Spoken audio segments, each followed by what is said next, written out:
Welcome to NORM.S.DIST and Maths. In this video, I will show you how to find the probability or area on the standard normal curve using Excel. Here is your first question.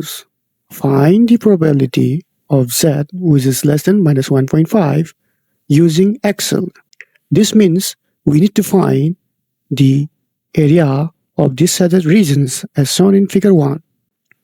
Now, click on any cells and write this formula equal to NORM.S.DIST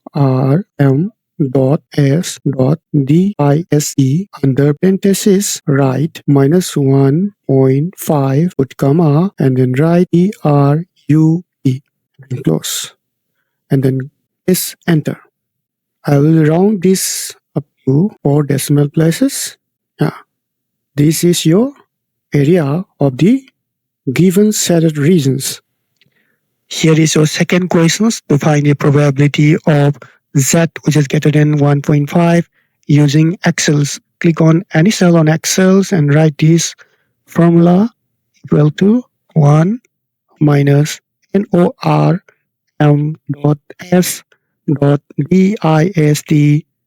under parenthesis write 1.5 comma TRUE and then close. Because we know that the area under this curve is 1, and also we know that the Excel can calculate only the probability to the left of Z. So in order to find these shaded regions, we need to subtract the probability of Z less than 1.5 from 1. So then press enter. I will round it to 4 decimal places. Here is your area of the shaded regions. Here is your third question.